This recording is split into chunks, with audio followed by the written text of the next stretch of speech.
ಈಗ ಸದ್ಯದ ಮಟ್ಟಿಗೆ ಡಿ ಬಾಸ್ ಅಂದ್ರೆ ಸಾಕ ಒಂದ ಮೂವಿ ನೆನಪಾಕೈತಿ. ಆ ಮೂವಿ ಯಾವ್ದಂದ್ರ ದ ಡೆವಿಲ್ ಮೂವಿ. ಇವತ್ತಿನ ಈ ವಿಡಿಯೋದಾಗ ನಾವು ಡೆವಿಲ್ ಮೂವಿದ ಕಂಪ್ಲೀಟ್ ಆಗಿ ರಿವ್ಯೂ ಅನ್ನ ಮಾಡೋಣ. ಮೊದಲನೇಗೆ ನಾವು ತಿಳ್ಕೊಳ್ಳೋದ ದ ಡೆವಿಲ್. ದ ಡೆವಿಲ್ ಅಂದ್ರೇನ ಒಂಥರ ಹೇಳ್ಬೇಕಂದ್ರ ರಾಕ್ಷಸ ಅಂತ ಹೇಳ್ಬೋದು ನಾವು. ಆ ರಾಕ್ಷಸನ ಅವತಾರದಾಗ ನಮ್ಮ ಡಿ ಬಾಸ್ ಅವ್ರು ಹೆಂಗೆ ಕಾಣ್ತಾರೋ ಅನ್ನೋದ ಈ ಒಂದು ಮೂವಿದ ನಾವು ಸಬ್ ಇದಾಕೈತಿ, ಅಂದ್ರೆ ಒಂಥರ ಟಾಪಿಕ್ ಆಗೈತೆ ಅಂತ ಹೇಳ್ಬೋದು.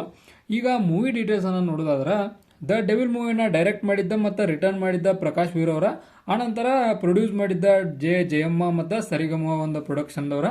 ಆನಂತರ ದ ಡೆವಿಲ್ ಮೂವಿಯನ್ನ ಸ್ಟೋರಿ ಲೈನ್ ತಿಳ್ಕೊಳ್ಳೋದಾದ್ರೆ, ನಮ್ಮ ಡಿ ಬಾಸ್ ಅವ್ರ ಕೈಯಾಗ ಕರ್ನಾಟಕದ ಆಡಳಿತ ಸಿಕ್ಕರೆ ಹೆಂಗಿರ್ತೈತಿ ಇದನ್ನ ನಾವು ತಿಳ್ಕೊಳ್ತೇವೆ ಮೂವಿ ಒಳಗೆ. ಅಂದ್ರೆ ಒಂದು ರಾಜಕೀಯದ ರಿಲೇಟೆಡ್ ಮೂವಿ ಅಂತ ಹೇಳ್ಬೋದು. ಫಸ್ಟ್ನೇಕ ಒಬ್ಬ ಲಕ್ಸುರಿಯಸ್ ಲೈಫನ್ನು ಲೀಡ್ ಮಾಡ್ತಾ ಇರುವಂಥ ಒಬ್ಬ ವ್ಯಕ್ತಿ ಯಾವ ರೀತಿಯಾಗಿ ರಾಜಕೀಯಕ್ಕೆ ಎಂಟರ್ ಹಾಕಾನು, ಆನಂತರ ಆತನ ಮುಂದಿರುವಂಥ ಸಿಚುವೇಶನ್ಗಳು ಏನು, ಈ ಎಲ್ಲ ವಿಷಯಗಳನ್ನು ನೀವು ಮೂವಿಯಾಗಿ ನೋಡಬೇಕು. ಬಟ್ ಒಂದು ಟಾಪಿಕ್ ಒಂದು ಪೊಲಿಟಿಷಿಯನ್ ಕುರಿತಂತೆ ಒಂದು ಮೂವಿ ಇರ್ತೈತಿ.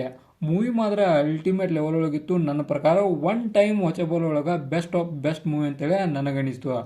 ಆನಂತರ ಮೂವಿ ಒಳಗಿದ್ದಂಥ ಡೈಲಾಗ್ಗಳಾಗಲಿ, ಆನಂತರ ಸಿನಿಮಾಟೋಗ್ರಫಿ ಆಗಲಿ, ಆನಂತರ ಒಂದು BGM ಆಗಲಿ, ಇದನ್ನೆಲ್ಲ ನೋಡ್ರೆ ಒಂದು ಮಾತ್ರ ಪಕ್ಕ ಆಯ್ತು, ಈ ಮೂವಿಯನ್ನು ಡಿ ಬಾಸ್ ಫ್ಯಾನ್ಸ್ಗಳಿಗೆ ಅಷ್ಟೇ ತೆಗ್ದಾರಂತೇಳಿ ನನಗನ್ನಿಸ್ತು.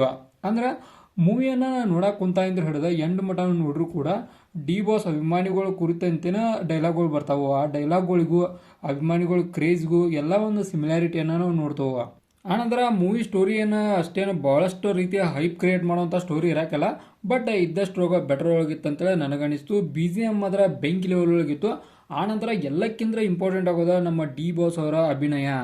ಅದು ಮಾತ್ರ ಹೇಳ್ತಾನೋ ಟಾಪ್ ಕ್ಲಾಸ್ ಒಳಗಿತ್ತು. ಯಾವ ಕಾರಣಕ್ಕಂದ್ರೆ ನಮ್ಮ ಡಿ ಬಾಸ್ ಅವರು ಯಾವ ಸಿಚುವೇಶನ್ ಹೋಗೋದಾರ ನಿಮಗೂ ಗೊತ್ತೈತಿ ಈಗ. ಬಟ್ ಇಂಥ ಸಿಚುವೇಶನ್ ಒಳಗಿದ್ರು ಕೂಡ ಯಾವ ರೀತಿ ಒಳಗೆ ಅಭಿನಯ ಮಾಡಿದಾರೆ ಅಂದ್ರೆ ಟಾಪ್ ಕ್ಲಾಸ್ ಒಳಗಿತ್ತು. ಆನಂತರ ಒಂದಿತ್ತು ಕ್ಲೈಮ್ಯಾಕ್ಸ್ ಇನ್ನೊಂಚೂರು ಬೆಟರ್ ಆಗ್ಬೇಕಂತಂದು ನನಗನ್ನಿಸ್ತು. ಅಂದ್ರೆ ಯಾವ ಕಾರಣಕ್ಕಂದ್ರೆ ಕ್ಲೈಮ್ಯಾಕ್ಸ್ ಒಂದು ಎಲ್ಲೋ ಸಣ್ಣ ಮಟ್ಟಿಗೆ ಒಂದು ಏನಂತ ನಾವು ಪ್ರೊಬ್ಯಾಬಿಲಿಟಿಯನ್ನು ನೋಡ್ರಿ ನಾವು ಒಂದು ಗೆಸ್ ಮಾಡುವಂಥ ಒಂದು ಕ್ಲೈಮ್ಯಾಕ್ಸನ್ನು ಇತ್ತು. ಅದನ್ನೇನರ ಇನ್ನೊಂಚೂರು ಬಹಳಷ್ಟು ಕ್ರಿಟಿಕಲ್ ಮಾಡಿಕಸ್ ಏನರ ಮಾಡಿದ್ರೆ ಚಲೋ ಆಗೋ ಚಾನ್ಸ ಭಾಳ ಇತ್ತು. ಆದ್ರೆ ಈಗಿದ್ದಕ್ಕೆ ಸದ್ಯಕ್ಕೆ ಅದು ಸೂಟೇಬಲ್ ಅನ್ನಿಸ್ತು. ಯಾವ ಕಾರಣಕ್ಕಂದ್ರೆ ಡಿ ಬಾಸ್ ಅವರ ಒಂದು ಸಿಚುವೇಶನ್, ಆನಂತರ ಮೂವಿ ಅರ್ಧಕ್ಕೆ ಇದ್ದಾಗ ಕೂಡ ಬಂದು ಇದನ್ನು ಮಾಡಿದಾರು. ಇಂಥ ಎಲ್ಲ ಸಿಚುವೇಶನ್ ನೋಡ್ರೆ ಮೂವಿ ಮಾತ್ರ ಬೆಸ್ಟ್ ಆಫ್ ಬೆಸ್ಟ್ ಲೆವೆಲ್ ಒಳಗಿತ್ತು ಅಂತೇಳಿ ನನಗನ್ನಿಸ್ತು. ಆನಂತರ ಮೂವಿಗೆ ನನ್ನ ಕಡೆಯಿಂದ ಸಿಗುವಂಥ ಸ್ಟಾರ್ಗಳನ್ನು ನೋಡಿದಾರ 5 ಸ್ಟಾರ್ಗೆ 4.5 ಸ್ಟಾರ್ನ ಕೊಡ್ತಾನು. ಇನ್ನೊಂದು 5.5 ಸ್ಟಾರನ್ನ ಯಾಕೆ ಕಟ್ ಮಾಡತ್ತಾನಂದ್ರೆ ಇನ್ನೊಂಚೂರು ಸಿನಿಮಾಟೋಗ್ರಫಿ ಚಲೋ ಆಗಿದ್ರೆ ಇನ್ನೂ ಕೂಡ ಬೆಟರ್ ಆಗೋ ಚಾನ್ಸ್ ಇತ್ತು. ಆ ಕಾರಣಕ್ಕೆ ಇದಾಗಿತ್ತ ನಮ್ಮ ದ ಡೆವಿಲ್ ಮೂವಿದ ಮೂವಿ ರಿವ್ಯೂ. ಇದೇ ಥರ ನಿಮ್ಗೆ ಇನ್ಫಾರ್ಮೇಟಿವ್ ವಿಡಿಯೋಗಳು ಬೇಕಾದ್ರೆ ಗೊತ್ತೈತಿಲ್ಲ ನಿಮಗೆ, ಚಾನಲ್ ಸಬ್ಸ್ಕ್ರೈಬ್ ಮಾಡ್ಕೊರಿ. ವಿಡಿಯೋ ಇನ್ಫಾರ್ಮೇಟಿವ್ ಲೈಕ್ ಕೊಟ್ಟು ನಮಗೆ ಸಪೋರ್ಟ್ ಮಾಡೋದನ್ನು ಮರಿಬೇಡ್ರಿ. ಮತ್ತು